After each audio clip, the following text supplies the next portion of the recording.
And then you also have what Bernie Sanders has been proposing, what a lot of countries do, like Canada, Great Britain, I believe, has a system like this. Lots of countries have a system like this. Essentially, it's a single payer system. Usually, that single payer is the government, and essentially, the government is just your insurance. So you pay a bit more in taxes. You will pay more in taxes, but in turn, if you ever need medical care, it's taken care of. Because maybe certain things should just be treated like a basic fucking human right. I don't know. Is that wild? Am I a woke communist now?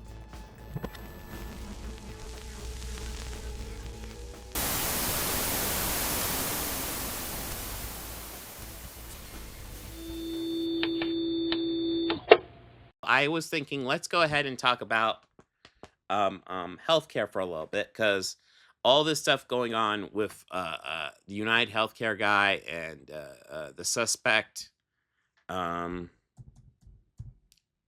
gives us a good opportunity to talk about healthcare system in America in general. So let me pull up some articles on this. That's wild. Okay, we'll go ahead and dive in right here. So a few days ago, December 4th, 2024, Brian Thompson, CEO of United Healthcare Company since 2021, was shot and killed outside the entrance of New York Hilton Midtown Hotel in Manhattan. I've kind of talked about it before, but not a whole lot. And kind of my take is essentially murder is wrong. Murder is bad. It's wrong. I do not endorse it at all. I didn't cry any tears. I'm not crying tears for this. Thompson was in the city to attend an annual investors meeting with United Health Group, the parent company of United Healthcare. He has been criticized for United Healthcare's rejection of insurance claims. His family reported that he has received death threats in the past. Okay, so let's dive a bit into this. Anyways, this will work. So here is a poll of claim denial rates by insurance companies. So Kaiser Permanente rejects 7% of claims. Oscar rejects 12%. Better rejects 14%. The industry average, 16%. Blue Cross Blue Shield rejects 17%. Cigna rejects 18%. Molina rejects 19%. Aetna rejects 20%. CareSource rejects 20%. That one kind of surprises me because CareSource is one of the lower budget, the one for people with low income. So I'm kind of surprised their rejection rate's that high. It might be a thing where they reject people because they make too much money. That's the only thing I can think of for CareSource. Anthem, 23%. Medica, 27%. United Healthcare, who Brian Thompson was the CEO of, 32%. That's 1/3 of their claims get rejected. Now, why do these insurance? So let's rewind this bit and also go over this bit. So for people who don't fully understand the U.S. healthcare industry, which is a fucking mess. Just to lay my cards on the table, I actually don't have insurance. I haven't had insurance for a while. Essentially, I have enough money to either pay child support or pay my insurance. I pay my child support. Now, under Obamacare, it became legally required that you get insurance. However, under Obama, if you ever filed for that, there's this giant gaping loophole where essentially you say, "Hey, I don't have health insurance," and it essentially says, "Okay, your penalty is 0," and that essentially you technically have a penalty, it's just 0. But under Trump, all of a sudden, that penalty started getting teeth again. I noticed, which was fun. But I technically do not have insurance, as I've already said. What I have is something that's kind of locally available to me. There's a doctor nearby who essentially has a doctor's office service where I can pay $70 a month. And essentially, that covers all doctor's visits, and I get discounted drug prescriptions. I can go there if I ever need any medical treatment or anything like that, as long as it isn't extensive. Essentially, If I just need to talk to a doctor or do a doctor's visit, I'm good. If I ever need rushed to the emergency room, I'm fucked beyond belief. That's kind of the situation I'm living with right now. Um, but essentially, insurance is this terrible, frustrating thing, and I used to have it. And well, how it works is essentially you pay into insurance every month or week, however it's set up, and if you ever need it, the insurance will pay for your medical bills. Now, typically there is a fucking I want to say a down payment. I don't remember, deposit, something like that, where you have to pay a certain amount, like a couple $100 or maybe even $1,000 before it kicks in. All depends on the plan you have. All depends on the quality of plan you have. But here's the deal. So you are paying into this fund essentially, so that if you ever have a medical emergency, if you ever need any sort of basic medical treatment, you're paying into this fund so you can contact your medical provider, your insurance provider. Deductible, thank you. Wow. You can contact your medical provider or your insurance provider, and they will pay, or at least pay a considerable amount of the bills you owe, because you've been paying every month into this fund. And here's United Healthcare. A third of the time, somebody says, "Hey, I need you to actually help me now. I've been paying up. I'm paid up. I need you to help me with healthcare." United Healthcare goes, "Fuck off." A third of the time. And the fact that it happens at all is frustrating. Listen, if it's an outrageous case of healthcare abuse, or like insurance fraud or something like that, then that should be addressed. That should absolutely be addressed and penalized. But um, in general, if somebody essentially, if you're paying, in my opinion, if you pay for any sort of insurance, um, they should just help you with your medical bills. Period. That's it. End of story. Yes, fraudulent claims should be addressed, but in general, like, rejection rates really shouldn't be a thing. They should be paying up. And if it turns out to be some sort of con or something, figure it out later. But like, shit should just be paid.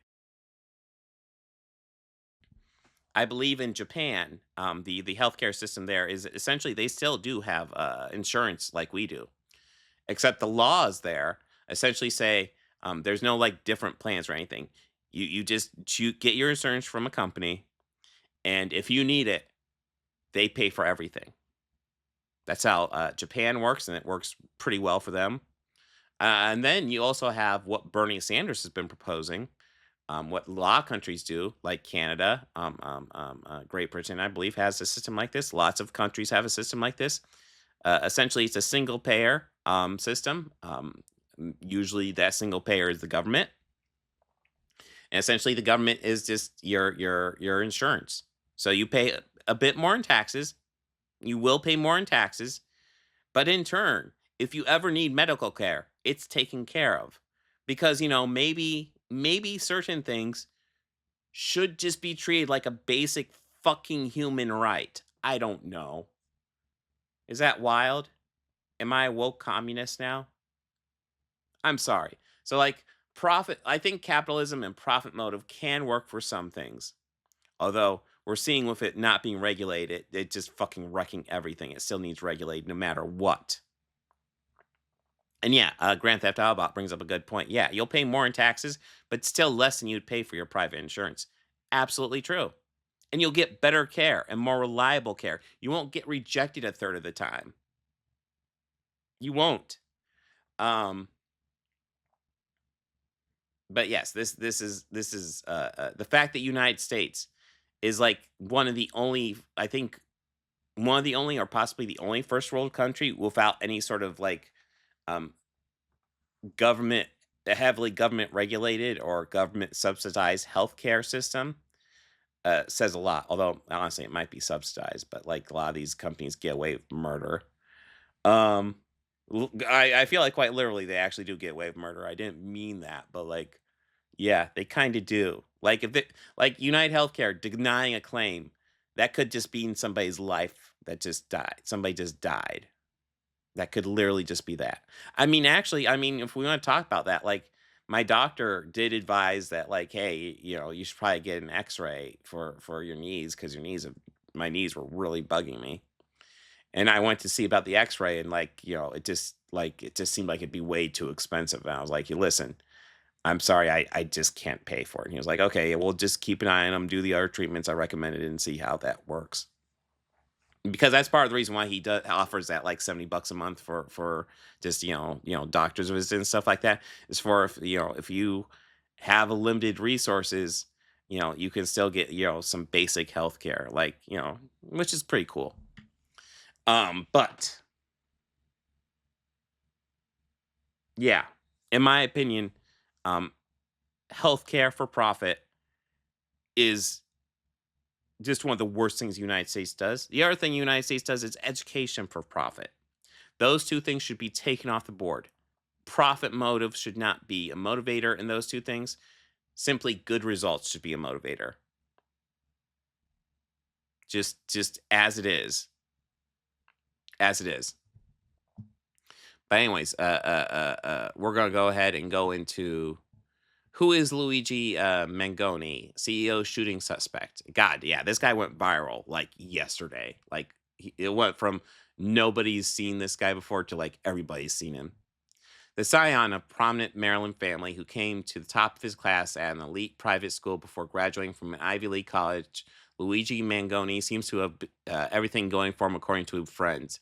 They have been stunned by the 26-year-old's arrest for the murder of United Healthcare chief executive Brian Thompson, who was fatally shot last week in New York City. Mr. Mangoni will plead not guilty, his lawyer says. According to law enforcement bulletins seen by the U.S. media, Mr. Mangoni was allegedly motivated by resentment at what he calls parasitic health insurance companies.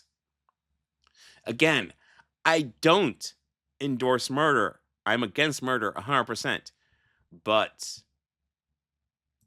yeah, I get that. He had spent time in a surfing community in Hawaii, but left owing to debilitating back pain. Uh, say those who remember him. It is unclear, however, to what extent his own health troubles shaped his views of the medical industry. He was arrested on Monday at McDonald's in Altoona, Pennsylvania, when he was allegedly in possession of a gun, bullets, multiple fake IDs, and cash. Mr. Mangoni had a handwritten document that expressed ill will towards corporate America, including passage such as, frankly, these parasites had it coming, according to police. Investigators say the words deny, defend, and oppose were written on shell casings found at the scene of Mr. Thompson's murder. Law enforcement sources say this may be a reference to the 3Ds of insurance tactics used by companies to reject payment claims by patients. Mr. Mangoni comes from a prominent family in Baltimore area who are known for businesses including country clubs, nursing homes, and a radio station, according to local media. The suspects' paternal grandparents, Nicholas and Mary Mangoni, were real estate developers who purchased Turf Valley Country Club in 1978, the Hayfields Country Club in Hunt Valley in 1886.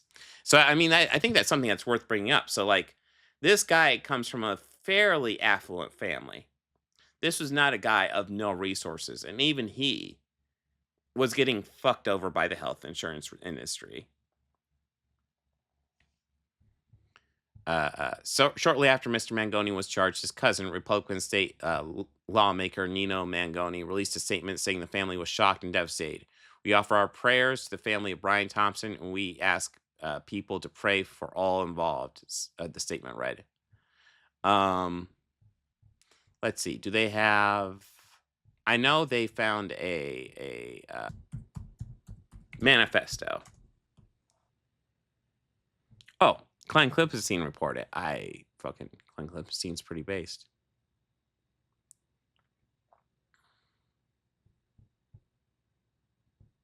All right, so here's the manifesto we have so far.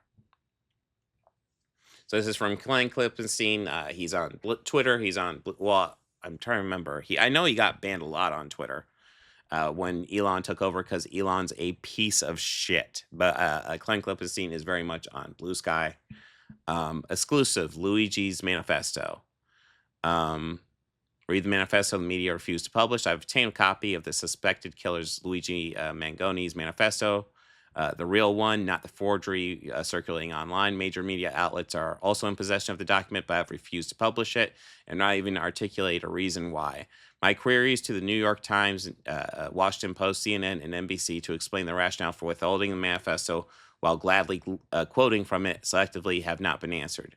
I'll have more to say on this later, on how healthy the media's drift away from public disclosure is, but for now, here's the manifesto.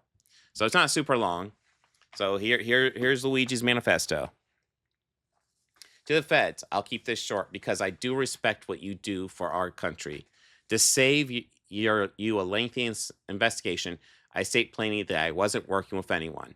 This was a fairly trivial, some elementary social engineering, basic CAD, lots of patience. The spiral notebook, if present, has some straggling notes and to-do lists that illuminate the gist of it. My tech is pretty locked down because I work in engineering, so probably not much info there. I do apologize for any strife traumas, but it had to be done, frankly. These parasites simply had it coming. A reminder, the U.S. has the #1 most expensive healthcare system in the world, which is true. Yet we rank roughly 42 in life expectancy. United is the and apparently it's indecipherable, largest company in the U.S. by market cap, behind only Apple, Google, Walmart. It has grown and grown, but as our life expectancy, no. The reality is this have simply gone too far, and they continue to abuse our country for immense profit because the American public has allowed them to get away with it. Obviously, the problem is more complex, but I do not have space, and frankly, I do not pretend to be the most qualified person to lay out the full arguments. But many have illuminated the corruption and greed. Decades ago, the problems simply remain. It is not an issue of awareness at this point, but clearly power games at play. Evidently, I'm the first to face it with such brutal honesty. I mean, it's pretty intense. But again, listen, I feel I keep on needing to say this. I do not endorse murder. But at the same time, I kind of get it. I'm not the only one. So let me bring up a clip here. So we got a 25-second thing from Elizabeth Warren here. A little clip from her. Let's see what she says. Because I actually haven't heard this clip. I've heard it paraphrased, though. What happens when you turn this into the billionaires run it all is they get the opportunity to squeeze every last penny. Yeah. And look, we'll say it over and over. Violence is never the answer. This guy gets a trial who's allegedly killed the CEO of United Health. But you can only push people so far. And then they start to take matters into their own hands. Yeah. I mean, I think that summarizes a lot of what I've been trying to say as well. It's just people get pushed. I'm not saying murder's the answer, but people get pushed, and then there will be a result. The result of this is that Brian Thompson is now dead. Yeah, I want to stress, I feel sorry for his family, but he is part of a system that is literally making money off the lives of people. The more people they decline, the more their shareholders are happy, which is all these companies care about. They don't care about the health of people. They care about their shareholders. And their fucking job is to provide health care to people, but they don't care. They just want to up the profit margins, and they up the profit margins by denying fucking claims. And the U.S. healthcare system is fucking criminal. I don't know if I can stress this enough. I fucking despise it. Fuck the U.S. healthcare system. I don't know what else to say.